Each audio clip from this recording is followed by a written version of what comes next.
Subscribe करें और bell दबाएं ताकि कोई खबर रह न जाए।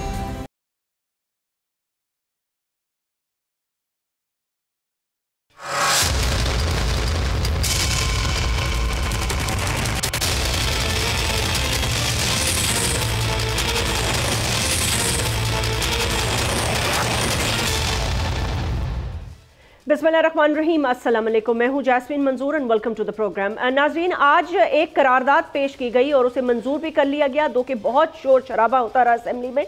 लेकिन ख्वाजा आसिफ साहब ये फरमा रहे थे और बिल्कुल ठीक फरमा रहे थे। वो ये कह रहे थे कि पाकिस्तान की पूरी दुनिया में बदनामी हो रही है और उसके साथ साथ बदनामी तो चलो एक तरफ हो ही रही है, लेकिन उसके साथ साथ पाकिस्तान के अंदर माइनॉरिटीज़ यानी कि जो अक़लियत बरादरी है हमारी, जिसमें कि सिख हैं, क्रिश्चियंस हैं, हिंदू हैं और भी बहुत सारी कम्युनिटीज़ हैं, स्मॉलर एंड बिगर कम्युनिटीज़, उनको पाकिस्तान के आइन के हिसाब से ना सिर्फ तहफ़्फ़ुज़ दिया गया है बल्कि पाकिस्तान इस बात पर पूरी दुनिया में बड़े वसूख से ये कहता है कि पाकिस्तान में अक़लियतों के साथ वो नहीं होता जो भारत में मुसलमानों के साथ होता है। और भारत में जिस तरह से शर अंगेज़ अंदाज पे मुसलमानों के ख़िलाफ़ प्रोपेगेंडा किया जाता है, और आपको पता है कि मोदी सरकार तो इसमें बहुत ही ज़्यादा आगे बढ़ चुकी थी। मैं डिविएट तो नहीं करना चाहती टॉपिक से, लेकिन मैं दो नेबर्स का मवाजना कर रही हूँ। जैसे वहाँ मुसलमानों को डर है अपनी लाइफ का, प्रॉपर्टी का, वैसा पाकिस्तान में अक़लियतों को नहीं है। लेकिन उसके साथ हम ये भी नहीं कह सकते कि ऐसे वाक़यात उनके ऊपर आप चुपके से पर्दा डाल दें, उस पर डिबेट ना करें और उसको किसी ऐसे तरीके से किसी ऐसे अंजाम तक ना पहुंचाएं जिसके बाद ये दोबारा वाक़यात ना हो। अगर हमारी कम्युनिटीज़ जो हमारे साथ रह रही हैं, मतलब जो पाकिस्तानी हैं, लाइक रह रही क्या है, वो पाकिस्तानी हैं। और पाकिस्तान आपको पता है कायद-ए-आज़म रहमतुल्लाह अलैह उनका ये ख्वाब भी था, एंड उनकी ये कितनी आपके पास सेइंग्स भी हैं, कोटेशंस भी हैं, जिन्होंने कहा कि we are all equal in this state. हमारा मज़हब भी यही सिखाता है और हमारा जो आखिरी खुतबा था फ्रॉम आवर प्रॉफिट मोहम्मद सल्लल्लाहु अलैहि वसल्लम, पीस बी अपॉन हिम, लाखों दरूद और सलाम उनकी ज़ात मुक़द्दस और आल औलाद पर, उनकी तरफ से भी अजमी और अरबी की बात की गई। लेकिन हमें ये समझ में नहीं आता कि हमारे यहाँ वो कौन सा ऐसा एक ग्रोह है जो निकलता है, आनन फानन इन्वेस्टिगेट किए बगैर किसी के ऊपर भी इल्ज़ाम लगा देता है कि जी इस शख्स ने तौहीन मज़हब किया है। उसकी कोई इन्वेस्टिगेशन नहीं होती। उसको एक मॉब के जरिए से मसाजिद तक लोग पहुंच जाते हैं, उनके स्पीकर से अनाउंसमेंट्स करने लग जाते हैं, जैसे ये मदियन स्वात में हुआ। उसके बाद इतना तैश में आ जाते हैं, इतना वायलेंट हो जाते हैं, एक वायलेंट मॉब में ऐसे कहूंगी, जो किसी काबू में नहीं आता, पुलिस के भी काबू में नहीं आता। रिपोर्ट ये कह रही है कि जो वाकया हुआ उसमें 23 अफराद को गिरफ्तार किया। उन्होंने एक शख्स पर इल्ज़ाम लगाया, होटल का दरवाज़ा तोड़ा, उसे निकाला, उसे घसीटा, वो डिनाई करता रहा, उसे कोई इजाज़त ही नहीं दी कि वो अपने कोई उसके डिफेंस में कोई बात कर सके। लेकिन उसको मारा गया, उसको लिंचिंग की गई, मॉब लिंचिंग, और फिर उसको जला दिया गया। यानी कि किस मुआशरे में ये तहजीब और तरगीब दी जाती है? आई mean what is the definition in your point of view? ये जो अवाम है मेरी, मैं उससे बात कर रही हूँ, आपकी नज़र में कि तौहीने मज़हब जो कि एक बहुत सेंसिटिव मामला है, वो किस तरह आप इसके ऊपर खुद से ही फैसला भी कर देते हैं, खुद ही आप मुनसिफ भी हैं, खुद ही आप इंसाफ देने में, और कहाँ आपके कानून में ये इजाज़त दी जाती है कि मॉब लिंचिंग करके आप किसी शख्स को जिंदा जला दें? किसने आपको ये इख्तियार दिया? 26 लोग गिरफ्तार हैं। दो इंपॉर्टेंट गेस्ट हमें ज्वाइन करें। उनमें से एक जो गेस्ट है वो पहले अक़लियतों के मामले में बहुत एक्टिव रहे हैं हमेशा से और अभी भी हैं, because he was the provincial minister of Punjab, but now he is in the Senate. तो सेनेटर खलील ताहिर सिंधु साहब सीनियर रहनुमा है पाकिस्तान मुस्लिम लीग नवाज के, वो डील करते रहे हैं ऐसे मामलात को बहुत सेंसिटिवली, वेरी ग्रेशियसली, और उन्होंने हमेशा कोशिश की है कि जलती हुई आग पर वो हमेशा ठंडा पानी डालें। उनसे मैं ये पूछूंगी कि what is the reason, I mean what is the mindset behind this भाई। उसके अलावा हमें ज्वाइन किया शौकत यूसुफ जई साहब ने, सीनियर रहनुमा तहरीक इंसाफ के। दिस हैपेंड इन केपी, इससे पहले भी एक लिंचिंग का मामला हुआ था, that's also happened in KP. हम सोशल अवेयरनेस के लिए क्या कर रहे हैं? Even the media is not doing anything. हमें भी अपने ऊपर इल्ज़ाम लेना चाहिए कि हम कुछ नहीं कर रहे सोसाइटी की बिल्डिंग के लिए। सोसाइटी बिल्डिंग के लिए हम कुछ भी नहीं कर रहे, क्योंकि हम डे टू डे सियासत में फंसे हुए हैं कि आज इसने ये कहा, आज उसने ये कहा। Senator Tahir Khalil Sindhu, I know this is a very sensitive topic, but let's be honest about it. ये क्या मामला था? कैसे लोग निकलते हैं? कैसे उस शख्स को निकाला? उसका इल्जाम ना प्रूव हुआ, ना कुछ हुआ, उसको खुद ही सजा भी दे दी, उसको जला भी दिया, उसके साथ पुलिस स्टेशन जला दिया, पूरा मॉब इधर से उधर जलाओ घेराव करता रहा and the police was silent, वो कुछ कर ही नहीं सकती, they were unable to control this mob. Jasmine, बहुत शुक्रिया आपका इस सेंसिटिव इशू पे आप बात कर रही हैं। वाकई इस पे बात करना बड़ा सोच समझ के बात करनी पड़ती है। मैं सबसे पहले तो शौकत यूसुफ से इसका पहले भी हम एक टीवी पे थे, मैंने इनका शुक्रिया अदा किया जब I was health minister in Punjab and he was health minister in KPK, और वहाँ पे से ऑल सेंट्स चर्च पे अटैक हुआ, 77 लोग जो थे वो मर गए चर्च के अंदर जी। लेकिन शौकत यूसुफ सही साहब ने, ही वाज हेल्थ मिनिस्टर, मैं भी गया वहाँ पे, इन्होंने हमारी बहुत मदद की और इनके लोगों ने भी ख़ास तौर पे वहाँ पे उन्होंने अपनी दुकानें भी खुली छोड़ दी, कोई नहीं देखा कि कोई चोरी कर लेगा, वो सारे लोगों को ले लेके भाग रहे थे लेडी रीडिंग हॉस्पिटल की तरफ ना। तो ये जज्बा मैंने उधर देखा और इसलिए मैं हमेशा इनका बहुत ज़्यादा एहतराम करता हूँ शौकत यूसुफ सही साहब का। आज मुझे थोड़ा सा दुख ज़रूर हुआ है कि आज जब हमारे लॉ मिनिस्टर ने आज़म अजीज़ तार साहब ने करारदाद पेश की कि माइनॉरिटीज़ के तहफ़्फ़ुज़ के लिए वो मेरे पास है, आपके पास भी आ गई होगी, तो उस पर मुझे नहीं समझ लगी कि why what is the mysterious mystery कि इन्होंने क्यों मुखालफत की तहरीक इंसाफ ने, मुझे बिल्कुल नहीं पता चला और मैं समझने से कासर हूँ कि पूरे अवान में उसकी भी वीडियो चल रही है अभी। इससे पहले भी खान साहब ने कहा एक स्पीच में, वो भी मेरे पास है, कि हज़रत ईसा अलैहिस्सलाम का तारीख़ में जिक्र नहीं है। हालांकि मैंने फिर उनको जवाब दिया था बड़े हम्बल वे से लिख के भेजा था कि तारीख़ तो शुरू होती है आफ्टर क्राइस्ट या बिफोर क्राइस्ट, तारीख़ तो शुरू वहाँ से होती है। बिल्कुल। जज़मीन, मैं शायद परहैप्स मैं ये तो नहीं कहता, लेकिन perhaps I am the only Christian जिसने 4 दफ़ा नबी करीम सल्लल्लाहु अलैहि वसल्लम का आखिरी खुतबा यूनाइटेड नेशंस में, कमीशन में, सब कमीशन में, इवन ह्यूमन राइट्स काउंसिल में पेश किया है। मैं परमानेंट मेंबर हूँ और इट्स अ क्लियर कट, नबी करीम सल्लल्लाहु अलैहि वसल्लम ने फरमाया कि there is no superiority on black to white और white to black, Arab to अजब और अजब to Arab, if there is a superiority that is only due to piety. यहाँ पे ये जो जत्था कल्चर है और ख़ास तौर पे कुछ ऐसे जो लोग जन्नत में जाना चाहते हैं लेकिन मरना नहीं चाहते, लेकिन जन्नत जाने के लिए मरना ज़रूर पड़ता है, तो वो मुझे इसको जिसको कहते हैं ना मॉबोक्रेसी, क्रेसी जिसके साथ भी लग जाए वो बड़ा ख़तरनाक हो जाता है, चाहे किसी कोई भी क्रेसी हो। तो ये मॉबोक्रेसी जो है, इसको मैं हैरान हूँ उस DIG पे, जो KP वाले पे, और कि थाने के अंदर उसको पहले नंबर पे तो ये है कि जो उस होटल को थाना लगता था, जब ये बात फैल गई तो उसको तो लेके नहीं जाना चाहिए था उस बंदे को, कम से कम उसको पेश तो करती ही, बस मुस्लिम और 5 वक्त का नमाजी था जो उसके बारे में पता चला। आज मैंने ख्वाजा आसिफ साहब से पूछा, फ्रॉम सियालकोट ही वाज, और वो वहाँ पे गया हुआ था क्योंकि इधर गर्मी बहुत ही पंजाब में, तो ज़ाहिर है इनका अच्छा इलाका है, वहाँ पे पुरफज़ा मकामात हैं, तो वो वैसे गया हुआ था। व्हाट हैपेंड, लेकिन उसको तो मौका ही नहीं ना दिया गया जी किसी की बात करने का या ऐसी। मैंने परसों उसके बाद मैंने सेनेट में भी स्पीच की और मैंने उलमा कराम से रिक्वेस्ट की है कि हम इस पर एक कैंपेन चलाएं। एक्चुअली प्रॉब्लम इज़ दैट हम जिस तरह जस्मिन आप भी बात कर रही थी अभी, विद ड्यू अपॉलॉजी, हम बात करते हैं हमेशा टॉलरेंस की, लेकिन मैं इससे एक कदम पहले आना चाहता हूँ कि हमें बात करनी चाहिए एक्सेप्टेंस की जी। सबसे पहले हम एक दूसरे को एज ए ह्यूमन बीइंग कबूल करें। इस वक्त भी जो जेलों में ज़्यादा लोग हैं वो मुस्लिम भाई जो हैं या 19 खवातीन हैं अंदर, तो ज़्यादा जो है मुस्लिम लोग अंदर हैं बेचारे। कोई भी शख्स देखिए कितनी दफ़ा कुरान पाक में जो अल्लाह ताला की किताब है उसमें कितनी दफ़ा हज़रत ईसा अलैहिस्सलाम यसु मसीह का नाम लिखा गया, मुक़द्दस मरियम के नाम पे पूरी सूरत है, सिर्फ वाहिद किताब है कुरान पाक, कुरान मजीद, जिसमें एक औरत के नाम पे सूरत है, सूरत निसा जो है वो औरतों के बारे में है। बेशक, तो ये बहुत बड़ा क्रेडिट है हमारे लिए भी। और फिर रहमतुल आलमीन है, हमेशा उनको रहमतुल आलमीन कहा गया है। और ये मुझे नहीं समझ लग रही कि ये क्या कोई कौन सी कॉन्स्पायरेसी है। एक जत्था उठता है वो निकलता है, और इसी तरह सरगोदे में हुआ नज़ीर मसीह जो उसका लाजरस उसका नाम था दूसरा, और उसकी बीवी भी कल मर गई है 21 दिन के बाद। पहले वो खुद मरा, कल उसकी बीवी अल्लाह रखी वो भी फौत हो गई है। हमें इसको कंट्रोल करना पड़ेगा। पाकिस्तान, एक तो पाकिस्तान में जो माइनॉरिटीज़ हैं ना तो ज़िम्मी है ना मफ्तू हैं, ये पाकिस्तान बनने से पहले के यहाँ के मौजूद हैं।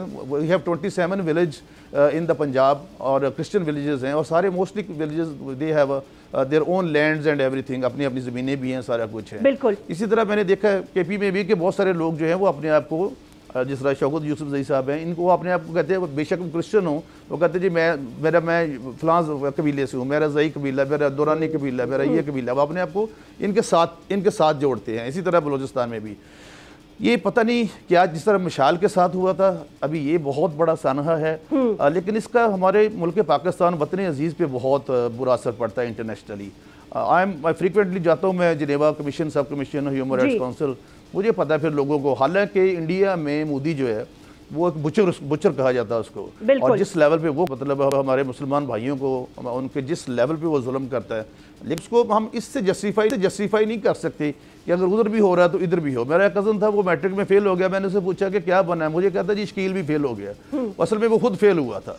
इसका हरगिज़ ये मतलब नहीं कि हम उसके साथ कंपैरिजन करें। टॉलरेबल देखे ना सेनेटर साहब, ये वाकयात हुकूमत पाकिस्तान के लिए बिल्कुल टॉलरेबल एज ए नेशन, बल्कि हुकूमत पाकिस्तान क्या पाकिस्तानी अवाम के लिए ये टॉलरेबल नहीं होने चाहिए। आप किसी को जजा या सजा का कानून मौजूद है, आप लोगों को अपने मतलब ये तो बड़ा आसान हो गया ना। फिर इस तरह तो ताहिर खलील सिंधु साहब, यहाँ तो फिर जनरेशंस की दुश्मनियां चल रही हैं, किसी पे भी आप इल्जाम लगा दें और मॉबक्रेसी शुरू कर दें, कहीं से भी बंदे को उठा लें और कहीं चीज से तो तौहीन मजहब की और उसे आग लगा दें।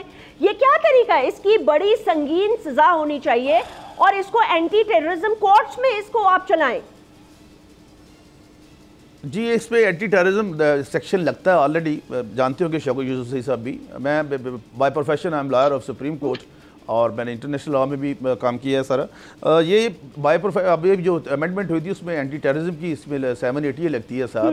But the problem is that कि कोर्ट तक तो लोग जाने नहीं देते ना। आप देखिए वो जो क्या था, वो श्रीलंकन आदमी जो था, मैनेजर था, और उसका क्या कसूर था, उसको क्या पता बेचारे को अरबी का या बाकी बातों का। तो सिर्फ एक कसूर था कि वो उस फैक्ट्री में लोगों से काम लेता था। हमारा प्रॉब्लम ये कि हम रिलैक्स रहते हैं कि काम ना करना पड़े। वो सबको कहता था काम करें, फिर आप जस्टिफाई हैं इतनी तनख्वाह लेने के। उस पर इल्ज़ाम लगाया, वो हमें आंखें भेजते हैं, हमने उनको राख भेजी और 1 पाँव भेजा उसका। आप देखिए इससे भी हमारे इंटरनेशनल लेवल पे क्या हमारा जाता है, जो हमारा जो शौकत यूसुफजई साहब को शामिल करती हूँ गुफ्तगू में। आप ठीक कह रहे हैं, मैं आपसे एग्री करती हूँ। शौकत यूसुफजई साहब, पहले तो इस वाकये के हवाले से थोड़ा सा बता दें कि आपके पास क्या इन्फॉर्मेशन है, कैसे ये मॉब अचानक इकट्ठा हो जाता है, कौन इनको इंस्टिगेट करता है, कौन इनको, और इस तरह का आपको पता है कि एक लाहौर में भी एक वाकया होने वाला था जो बच गया था, वो जो खातून थी जिन्होंने वो आई थिंक मंटो का वो पहना हुआ था, well I will just quote it, maybe it was not Manto but something similar to that, कि उनके कपड़ों पे कुछ वर्ड्स लिखे हुए थे, ठीक है। सो एक वो होते होते वो जो एसएसपी खातून थी उन्होंने ये बचा लिया और बड़ी जल्दी इसको कंट्रोल कर लिया, लेकिन पता नहीं वहां पे भी क्या हालात हो जाते। तो मुझे ये साइकी समझ में नहीं आती कि ये क्या मामला है। मतलब हमारे उलमा या आप लोग जो एमएनएज एमपीएज हैं जो अपने इलाकों में जाते हैं, लाइक आप लोग उनको इन चीज़ों पे आप उनको सिखाते हैं कि सोशली किस तरह एक्सेप्टेबिलिटी होती है या क्या होता है, ये क्या हुआ? और फिर रेजोल्यूशन में आप लोगों ने मतलब है ये क्या किया आज, क्यों आप लोगों ने इसकी मुखालफत की? बिस्मिल्लाहिर्रहमानिर्रहीम, बहुत शुक्रिया। देखिए सिंधु साहब मेरे लिए बहुत ही काबिल एहतराम है, वो हमेशा मेरी तारीफ करते हैं, मैं बड़ा शर्मिंदा होता हूँ। देखिए जो यहाँ पे हमारा जो कल्चर है खैबर पख्तूनख्वा के अंदर, तो बहुत सारे मेरे ज़्यादातर दोस्त वो उसमें क्रिश्चियन भी हैं, सिख के कम्युनिटी से भी उनका ताल्लुक है। तो ये तो देखें यहाँ पे तो हमें ये अब ये थोड़ी बहुत ये चीज़ें अब आ रही हैं सामने कि जी ये फलां है ये फलां है। यहाँ तो जो रहते थे, यहाँ मैंने स्कूलिंग और कॉलेज और यूनिवर्सिटी सब मैंने यहाँ से किए, तो मतलब यहाँ बड़ा अच्छा रख रखाव था, रहना था, दुकानें होती थी, हम जाके बैठते थे उनके साथ। सिख आजाद की बड़ी दुकानें हैं यहाँ पे। तो देखें ये जो वाकयात हो रहे हैं ये बिल्कुल काबिल मजम्मत हैं, और मैं समझता हूँ कि ये लोगों के अंदर जो अदम बर्दाश्त वाला है किस्सा है ना, वो सिर्फ अवाम नहीं बल्कि हुकूमतों से शुरू हो रहा है। और इसमें पॉलिटिकल पार्टीज ने बहुत ज्यादा मैं कहूँ गन किया हुआ है ना, कि पॉलिटिकल पार्टीज ने ही ये सारा जो है ना शुरू किया है माशरे के अंदर, और आज लोग जो है ना एक दूसरे को एक्सेप्ट नहीं कर रहे हैं, या वो जो बर्दाश्त है वो नहीं हो रहा है। बाकी देखें बदकिस्मती है कि यहाँ पे कानून पे अमल दरामद होता नहीं है मुल्क के अंदर। आप बहुत सारी चीजों में आप उठा के देख लें, कानून आइन होगा लेकिन अमल दरामद नहीं होगा। हम बस यहाँ पे होते हैं जी हमने इतने बिल पास कर दिए असेंबली में, 9 साल में रहा इस समय, पार्लियामेंट्री अफेयर्स का मिनिस्टर भी रहा, बिल हम पास कर लेते थे कि ये कानून हमने पास कर लिया, उसके बाद फिर आपको पता है फिर वो कहीं सबखाने में चला जाता था। तो ये जो चीजें हैं ये अवेयरनेस बहुत लाजमी है, मीडिया का रोल भी बड़ा अहम है, लेकिन इसमें एक हम सबको सिर्फ ये सियासत करनी तो आ गई है, लेकिन सियासत के साथ साथ क्योंकि हम हर एक का अपना एक हल्का अहबाब है, लोगों की फॉलोइंग है, तो मेरे ख्याल से ये इस चीज पे फोकस करना पड़ेगा हम किस तरफ जा रहे हैं। जो उस बंदा गुनाहगार था नहीं था वो तो एक अलग इशू है, क्योंकि कानून है ना, कानून मौजूद है, पुलिस ने पकड़ लिया, तो मेरे ख्याल से फिर पुलिस को चाहिए था कि उसको उस तरह के फेरे किरदार तक पहुंचाते अगर उसने गलत काम किया है, जो कानून ला बना हुआ है। लेकिन जो इस तरह का मॉब इकट्ठा होता है उसमें फिर ये कि वो बेगुनाही साबित नहीं होती है, तो ये जो इंसाफ के तकाजे होते हैं ना, वो पूरे नहीं होते। तो उस पर थोड़ा सा होता है। मेरे ख्याल से लोग जज्बात भी है लोगों के, सब कुछ है, लेकिन ये हम सबको देखना पड़ेगा कि हमारा जो दीन है ना, वो कभी भी वायलेंस की तरफ हमें नहीं ले जाता है। वो हमेशा हमें एक अच्छे अंदाज से आगे बढ़ने के दर्ज देता है कि जी आप हुज़ूर पाक सल्लल्लाहु अलैहि वसल्लम जिस तरह रहमतुल आलमीन, रहमत पूरी दुनिया के लिए, किसी एक कौम के लिए नहीं थे या मुसलमानों के लिए, पूरी दुनिया के लिए रहमतुल आलमीन है। तो उनके पैरोकार हैं हम, उनके मानने वाले हैं हम। तो मेरे ख्याल से हमें थोड़ा बहुत, लेकिन उसमें गवर्नमेंट का, लोगों का, उलमा का, इनका बहुत बड़ा रोल है। और अगर हम ये नहीं करेंगे, आज इस पे खामोश ये वाकया हो गया, बस हमने डिस्कशन कर लिया, उसके बाद उसमें मिट्टी पाव वाला बात हो गई, इस तरह नहीं होगा। ये इस तरह के वाकयात होते रहेंगे। आप देखें कितना बड़ा टूरिज्म है इस वक्त मलकन डिवीजन में, खास तौर पे कालाम, मदियन, बहरैन है, लेकिन कितना असर पड़े। मैं यही तो आपसे पूछ रही हूँ, कौन आना चाहेगा, आप मुझे बताएं ना, स्पेशली अगर आप फॉरेन कम्युनिटी को देखें। देखिए हम इस चीज को रियलाइज कर रहे हैं और मेरे ख्याल से गवर्नमेंट भी इसको रियलाइज कर रही है। अली अमीन गंडापुर साहब से उस दिन हुई, उन्होंने बहुत सख्त इस पे वो कहा कि देखें हमें लोगों को तहफ़्फ़ुज़ देना है। अगर कोई कानून की वायलेशन कर रहा है तो वो कानून ही उससे निपटेगा। हर आदमी को ये इख्तियार नहीं है कि वो जाके खुद कानून हाथ में ले ले। तो जो हुआ है अच्छा नहीं हुआ है, इसको कोई अच्छा नहीं समझता। हाँ, अगर उसने कोई ज्यादती की है, उसने बेहुरमती की है तो उसको सजा मिलनी चाहिए थी, लेकिन कानून कहता है इस तरह नहीं कि आप जाके थाने को जला दें, आप जाके लोगों को जला दें। यही तो हम कह रहे हैं कि जी एक मुल्क में नहीं, हम भी तो यही कह रहे हैं शौकत यूसुफजई साहब कि अगर एक मुल्क में कानून है तो आप उसको कानून को हरकत में तो आने देना। फिर सजा और जजा का फैसला तो तब होगा जब सारा एविडेंस सामने रखा जाएगा। देखिए मैं जो अर्ज कर रहा हूँ ना, वो अपने तजुर्बे की बुनियाद पे कर रहा हूँ, क्योंकि ये वाकया सिर्फ मदियन में नहीं हुआ, ये पंजाब में भी हुआ है, शायद सिंध में भी हुआ, बहुत होते हैं। ये जो हमारा माइंड सेट है ना, आपने कहा क्या माइंड सेट है, यही माइंड सेट है ना कि हम सुनते नहीं है, हम समझते नहीं है और हम कहते हैं जी अच्छा ये हुआ है पर चलो जी मारो, अच्छा कि हमें भी जन्नत में। अच्छा ठीक है, वो तो ठीक है, लेकिन एक मुझे जरा लास्ट कमेंट ये भी बता दें कि इस रेजोल्यूशन को आप लोगों ने क्यों मतलब शन किया, इसके खिलाफ क्यों हो गए? देखिए सबसे ज्यादा जो अक़लियतों के बारे में जो वो रखते थे वो इमरान खान, हमारी पार्टी, सबसे ज्यादा हम उसका वो करते हैं और हम समझते हैं कि अक़लियत कहना तो मुनासिब में नहीं लगता मुझे, वो हमारे पाकिस्तान के स्टेक होल्डर्स हैं और पाकिस्तान से बनने से पहले वो यहाँ से मौजूद रहे हैं और वो सही प्योरली ट्रू पाकिस्तानी है। तो मेरे ख्याल से मुझे समझ नहीं आई, क्योंकि मैं ज़ाहिर कौमी असम्बली में नहीं हूँ और 8 फरवरी पे तो मैं जीता था, 9 फरवरी को मैं हार गया, तो मैं चूंकि पार्लियामेंट से बाहर हूँ। लेकिन ये अगर वाकई अगर अक़लियतों के हवाले से कोई करारदाद है और बगैर उससे, या तो असेंबली में ये होता है ना कि वो कहते हैं जी आपने हमें एतमाद में नहीं लिया या आपने हमें बताया नहीं, उस बुनियाद पे मुखालिफत हो जाती है। लेकिन कह रहे हैं ना, बैरिस्टर गौहर साहब ने कहा है ना कि हमें एतमाद में नहीं लिया, बस हमें पढ़ा दिया गया, हम ये चाहते थे कि इसमें कुछ और भी ऐड किया जाए और अचानक ये रेजोल्यूशन ले आए।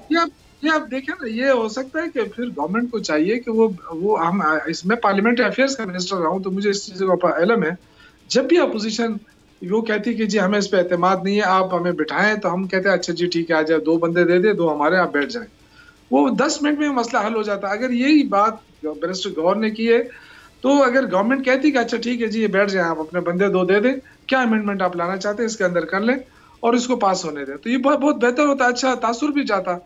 तो अब ये जिस तरह सिंधु साहब के जहन में शायद ये बात आई होगी कि जी पीटीआई ने इसकी मुखालिफत कर नहीं ना, क्योंकि आप लोग पीटीआई मुखालिफत कर रही थी ना, उन्होंने कहा किसी ऑपरेशन की हिमायत नहीं करते, वो ऑपरेशन के हवाले से बात कर रहे थे ना, जिसमें कि पहले ये इस सेंसिटिव इशू से बात आई, फिर कल आपको पता है एपिक्स कमेटी का इजलास हुआ, फिर ऑपरेशन के हवाले से बात आई कि एक नया ऑपरेशन शुरू किया जा रहा है, तो उन्होंने कहा जी हम इस ऑपरेशन की हिमायत नहीं करते, पहले हमें इसके ऊपर ब्रीफिंग दी जाए। देखिए मैं एक बात आपसे अर्ज करूं, देखिए अमन कायम करना या सिक्योरिटी की इदारों की जिम्मेदारी होती है जी। और हम यहाँ पे तकरीबन कोई 3-4 ऑपरेशन कर चुके हैं दहशतगर्दी के खिलाफ और अल्हम्दुलिल्लाह काफी हद तक कामयाबी मिली है। उसमें हमारे फौज के जवानों ने कुर्बानियां दी हैं, हमारी पुलिस ने दी है, हमारे आवाम ने दी है, क्योंकि फ्रंट लाइन सुबह था खैबर पख्तूनख्वा, यहाँ बड़ी दहशतगर्दी हमने देखी है। जिस तरह चर्च का वाकया इन्होंने बताया, बहुत ही दर्दनाक। इसी तरह मसाजिद के अंदर बड़े धमाके हुए, लाशें उठाई हमने, ये बहुत सारी चीजों से हम गुजरे हैं। अभी हमने जो सीखना है वो ये कि अगर हम नए ऑपरेशन की तैयारी कर रहे हैं, नए ऑपरेशन कर रहे हैं, तो हम किस लेवल पे जाना चाहते हैं, क्योंकि लोगों को एतमाद में लेना बहुत लाजमी है। जितने भी ऑपरेशन कामयाब हुए हैं, लोगों ने सख्तियां झेली हैं। आपने देखा कि मलेकगंज डिवीजन में जब ऑपरेशन हो रहा था तो लोगों ने इनखिला किया कि मर्दान और चारसदा और सवाबी में बसते रहे बेचारे टेंटों के अंदर। इसी तरह फाटा के अंदर जब ऑपरेशन हुआ तो लोग बनू, लकी मरवत और ये खान में आके बसे। वो ठीक है आपकी बात चीजें साहब, लेकिन ऑब्वियसली उन ऑपरेशंस के नताइज में जो पाकिस्तान में हर रोज 4 धमाके हो रहे थे, अल्लाह का शुक्र है कि उस अजाब से भी तो हमारी जान छूटी है ना। उसी पे आता हूं ना, sir you have to wind up. बिल्कुल टाइम नहीं है हमारे पास। मैं उसी पे कह रहा हूँ कि वो ऑपरेशन कामयाब हुए इसलिए कि लोगों ने कुर्बानियां दी। तो ये जो है ना, ये ऑपरेशन किस लेवल पे हो रहा है, कैसे हो रहा है, अल-यमीन गंडापुर साहब ने कमेटी में शिरकत की है, लेकिन मेरे मालूमात के मुताबिक वहाँ पे ये बात नहीं हुई कि जी आप सपोर्ट करते हैं या नहीं करते हैं, किसी ने हाथ नहीं उठाया। नहीं तो वो उठा देते कि मैं नहीं करता, नहीं चीफ मिनिस्टर थे ना, कहते थे कि मैं नहीं सपोर्ट करता। नहीं, देखिए इस तरह कोई बात हुई नहीं ना, सपोर्ट और ना सपोर्ट की बात है। उन्होंने स्पीच की अपनी कि जी इस तरह की आर्मी चीफ साहब ने स्पीच की, जो मेरी मालूमात मैंने हासिल की है, उससे हमें कोई इख्तिलाफ नहीं है। बिल्कुल ऑपरेशन होने चाहिए, दहशतगर्दी को खत्म होना चाहिए, इस मुल्क में अमन आएगा तो सरमायाकारी आएगी, उस पर हम सारे मुत्तफिक हैं। लेकिन अगर आप पूरे पार्लियामेंट को एतमाद में नहीं ले सकते, हसास मसला है, तो आप पार्टी के जो क़यादत है मुख्तलिफ जमातों, अकेले में PTI की बात नहीं कर रहा हूँ, मुख्तलिफ क़यादत को आप इकट्ठा करें, उनको ब्रीफ कर दें। तो मेरे ख्याल से sir already in camera briefing हो चुकी है 2 दफा, बल्कि बैरिस्टर गौर ने खुद भी ये कहा था कि 2 दफा इन कैमरा ब्रीफिंग हो चुकी है, और आई थिंक वो कह रहे हैं कि फिर एक दफा इन कैमरा ब्रीफिंग कर ले। बहरहाल इस सेगमेंट का नाज़रीन यही इख्तिताम होता है। मैं थैंक यू करना चाहूंगी शुक्र सेनेटर ताहिर खलील सिंधु साहब का। नाज़रीन एक ब्रेक ले लेते हैं और ब्रेक के बाद आप देखिएगा डॉक्टर फारूक सत्तार क्या कह रहे हैं। मुस्तफ़ा कमाल ने कुछ बातें की मईशत के हवाले से, कितनी संजीदा बातें, राइट आफ्टर दिस ब्रेक।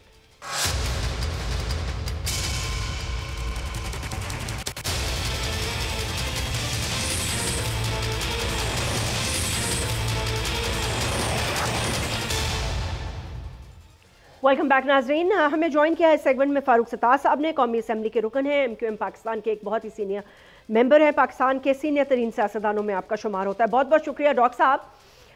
ये जो MQM पाकिस्तान की तरफ से मुतालबा किया गया असम्बली के अंदर, जो मुस्तफ़ा कमाल साहब ने कहा, ये किस किस्म की एमरजेंसी होगी, मतलब इकनॉमिक एमरजेंसी क्या होती है? क्योंकि PDM 1 और इस हुकूमत ने तो हमें ये बताया कि आप लोगों ने अपनी सियासतें कुर्बान करके पाकिस्तान की मईशत को भी तबाह होने से बचा लिया, मुल्क को डिफॉल्ट होने से भी बचा लिया, और अब मामलात, उस दिन तो वज़ीर आज़म पाकिस्तान नेशनल टेलीविजन पे ये स्पीच कर रहे थे, उन्होंने कहा कि अगला तो प्रोग्राम होगा ही नहीं, ये इंशाल्लाह आखिरी प्रोग्राम है IMF का, तो अब इमरजेंसी की क्या ज़रूरत है? नहीं, मैं ये समझता हूँ कि ये 77 सालों से पाकिस्तान और पाकिस्तान के अवाम का अलमिया है कि जो भी हुकूमत या उसके सरबरा होते हैं, और फिर वज़ारत ख़ज़ाना के कलमदान जो संभालते हैं, और उनके नीचे जो बाबू होते हैं, जो FBR की ब्यूरोक्रेसी या जो वज़ारत मालियात वज़ारत ख़ज़ाना की ब्यूरोक्रेसी, वो सब है ना फायर फाइटिंग में लगे हुए हैं। आर्जी टारगेट्स को पूरा करना है।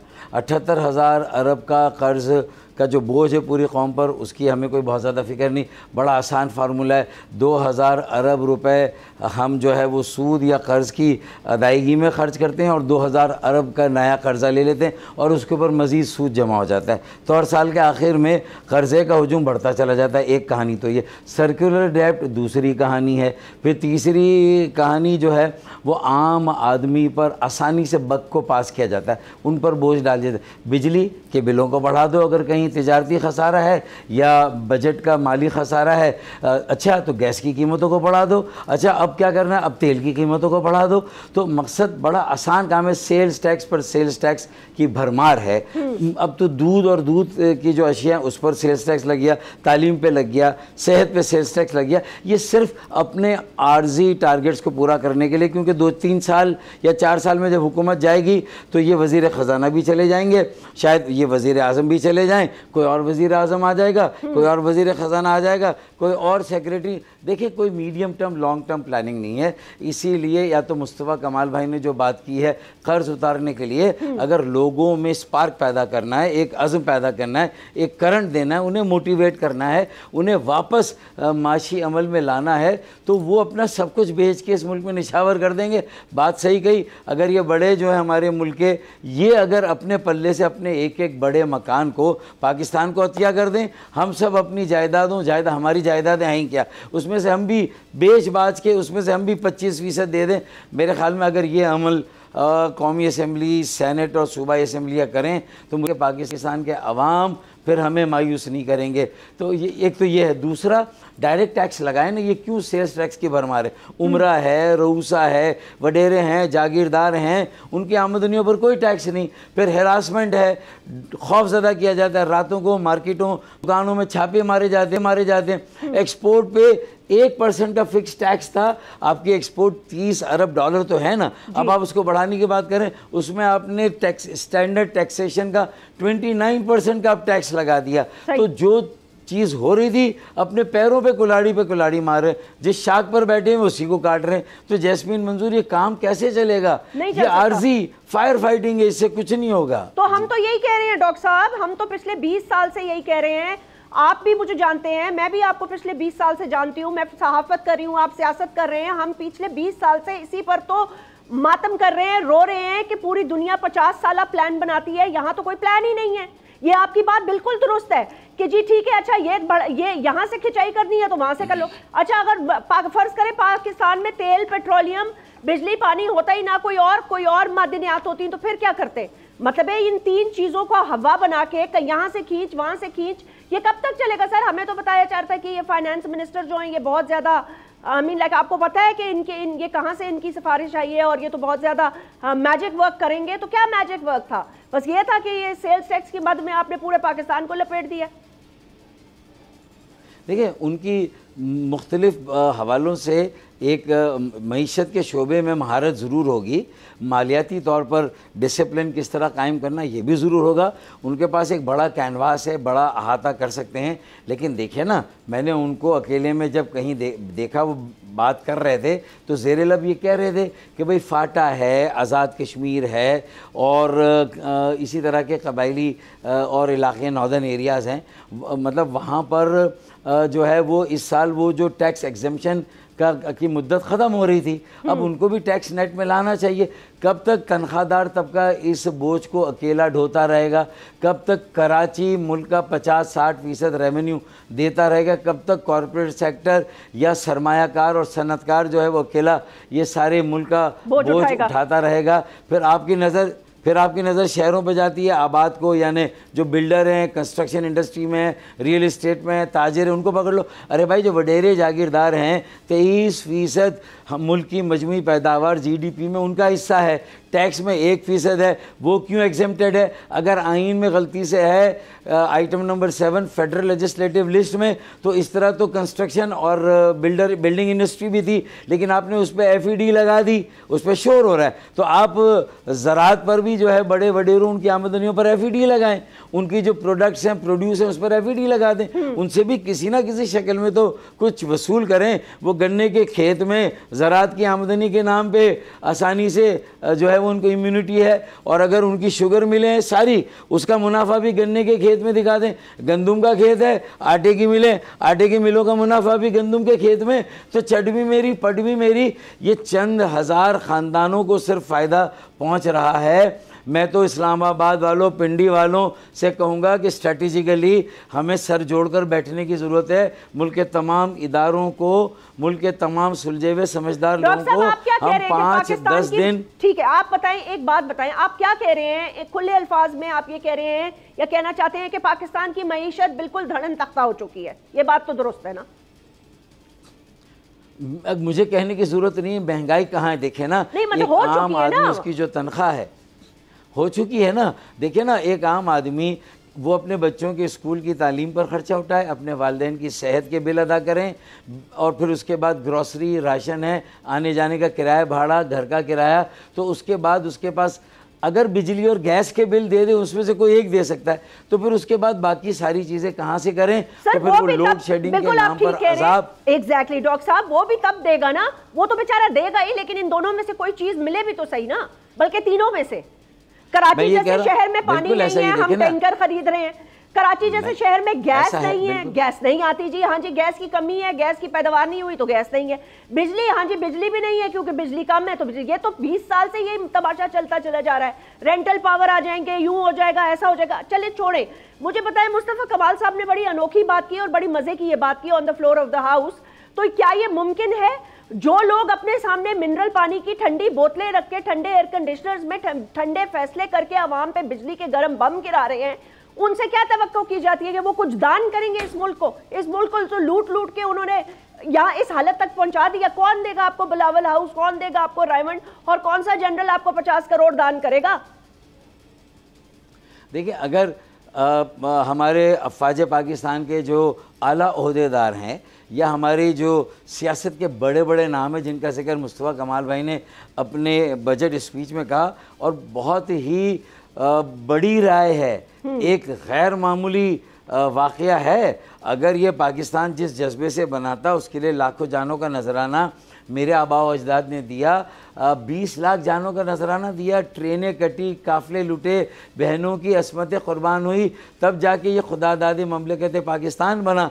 और आज इसके नाम का सब खा रहे हैं, और सबके पास अपनी बुनियादी ज़रूरतों से बहुत ज़्यादा है, जिनका जिक्र मुस्तफ़ा कमाल भाई ने किया। या तो ये इक़दाम करें, और अगर ये इक़दाम करने की हिम्मत नहीं है, सब कुछ अपने पास रखना है और शायद कब्र में ले जाना है, तो भाई जो मैंने तजावीज़ दी हैं फिर उन पे अमल कर लें। उसमें फिर जितने वडेरे हैं, जागीरदार हैं, उमरा है, रऊसा है, उन पर तो टैक्स लगाए ना, उनकी आमदनी पर तो टैक्स लगाएं। कैसे लगा सकते हैं? उनके वेल्थ पर लगाएं। नहीं, क्यों लगाएं? वो तो आपके कॉलीग्स हैं, आपके साथ सेनेट और कौमी असेंबली में बैठे हुए, उन पे कौन लगाएगा? वो खुद पे टैक्स लगा लेंगे क्या? तो देखिए, मैं विसल ब्लोअर हूँ। मैं समझ लें कि अगर यजीद के काफिले में हूँ तो वो हुर हूँ जिसने विसल बजाया है, एक विसल ब्लोअर हूँ। तो मैंने मुतनब्बे किया है कि देखें, अब ख़ुदकुशियों में बेतहाशा इजाफा होगा। लोग अपनी इज़्ज़त नफ्स को बचाने के लिए बड़े पैमाने पर ख़ुदकुशियाँ करेंगे, या स्ट्रीट क्राइम इतना बढ़ेगा कि अभी सिर्फ कराची में बेरहमी, बेइसी, गोल्ड मेडलिस्ट मेरे नौजवानों को कत्ल किया जा रहा है बेदर्दी के साथ। अब ये दूसरे शहरों में भी ऐसे वाक़यात रूनुमा पसीर होंगे। और तीसरा, बगावत पर लोग आमादा होंगे, तैयार हो रहे हैं। रियासत से, आइन से, मईशत, माशरत, सियासत से लाताल्लुक़ हो रहे हैं। उनकी बला से वो तो, जब उन्हें आप ज़िंदा रहने का हक़ नहीं दे रहे हैं, उन्हें उनके बुनियादी हक़ नहीं दे रहे, तो अगर उसने कोई रद्द अमल दिया तो आप उसको कैसे आइन और कानून में गिरफ्त करेंगे? अरे जो आइन और कानून उन्हें जिंदा रहने का, बुनियादी हक देने का हक देता है, वो आप नहीं दे रहे, लेकिन ताज़ीरात में आप उनको सजा देने के लिए। ये बातें आपकी बहुत अच्छी हैं। मैं आप ऑब्वियसली ये जाहिर है आप पाकिस्तान के आम आदमी के दिल की बात कर रहे हैं, तो जाहिर है हमें तो अच्छी लगेगी कि काश ऐसा हो सकता, काश एक ऐसा ही ख्वाब हमें इमरान खान साहब ने भी दिखाया था कि इतनी बाहर से आ जाएगी और स्विस बैंकों से भी दौलत वापस आ जाएगी और यूं हो जाएगा और वो हो जाएगा और ऐसा कर देंगे। और गवर्नर हाउस, प्राइम मिनिस्टर, एक प्राइम मिनिस्टर हाउस का सर इतना खर्चा है, इतना अजाब बना हुआ है, मुझे समझ में नहीं आती आज के दौर में 50 गाड़ियां, 50 ये शोशा, ये कब खत्म होगा भाई? ये क्या मतलब है? इसका कोई हद ही नहीं है। आप लोग अगर स्टैंड ले लेते हैं और ये कहें कि जी जब तक आप ये खत्म नहीं करते हम आपकी हुकूमत नहीं चलने देंगे, हम आपके कोलिशन पार्टनर ही नहीं बनते, देना पड़ेगा आपको जबरदस्ती, आप सिर्फ एक गाड़ी में जाएं, तो ये मतलब है जहां तो लॉटरी लगी हुई है भाई सबकी। जैस्मीन मंजूर, आप यकीन करें, जो तकरीर मैंने की जुमे वाले दिन, उसको सुनने के बाद जितने, ये जो बातें मैं आपके सामने दोहरा रहा हूँ, जितने भी लोग वहाँ थे, उनमें से कई PMLN के लोगों ने, PTI के लोगों ने, पीपल्स पार्टी के भी लोगों ने, उन्होंने कहा कि यार आपने जो बात की है, यही वो कह रहे हैं कि हमारे ख्याल में यही एक सही रास्ता है।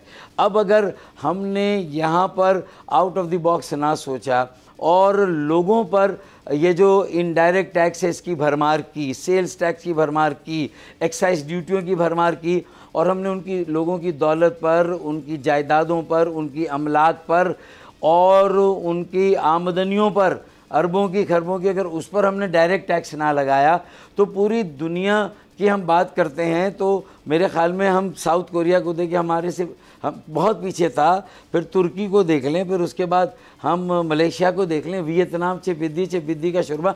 मैंने कहा 20 साल पहले हम कहते थे कि यार IT पर सारी ड्यूटियां ख़त्म कर दो, पूरी दुनिया में एक नई रेस शुरू हुई है, हम भी पूरी दुनिया के साथ चलेंगे। आज इंडिया $250 बिलियन एक्सपोर्ट कर रहा है, पाकिस्तान भी 60 से 100 बिलियन डॉलर के एक्सपोर्ट कर रहा होता, लेकिन अब हम ड्यूटियां ख़त्म करने पर आ रहे हैं। जो 20 साल पहले हमने बात की थी वो नहीं मान, क्योंकि बाबू ने कहा मैं अपना टारगेट कैसे पूरा करूंगा, तो बाबू का टारगेट पूरा करने के चक्कर में पूरे मुल्क को दाव पर लग। लास्ट कमेंट मैं आपसे लेना चाहती हूँ इस सेगमेंट में, मुझे खाली ये बता दें 40 सेकंड्स कि इसका हल क्या है, मतलब क्या हल है? बस सिर्फ तकरीरों के बाद question mark, what's the next step?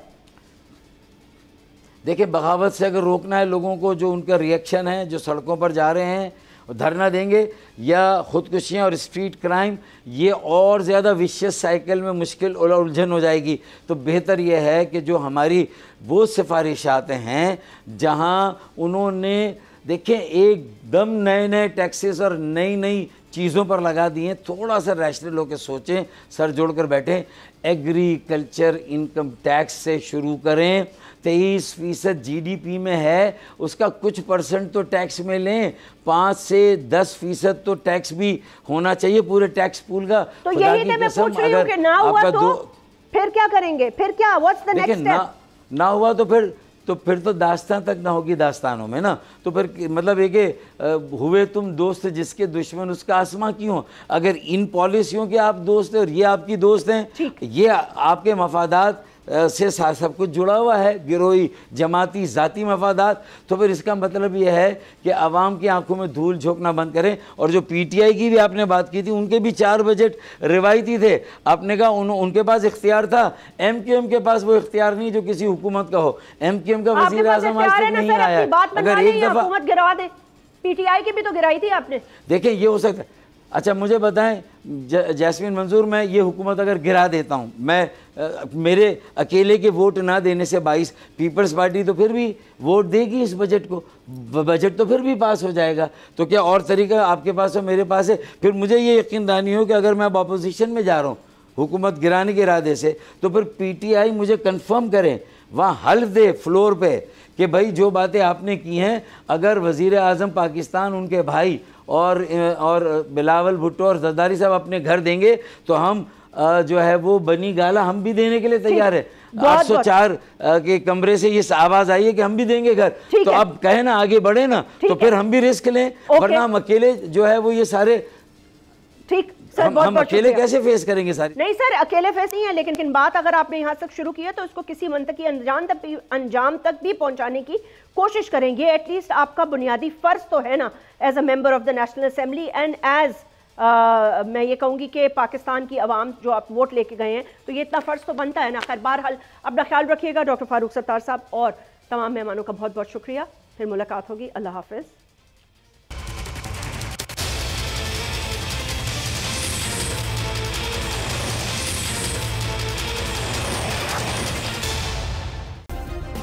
Subscribe करें और बेल दबाएं ताकि कोई खबर रह न जाए।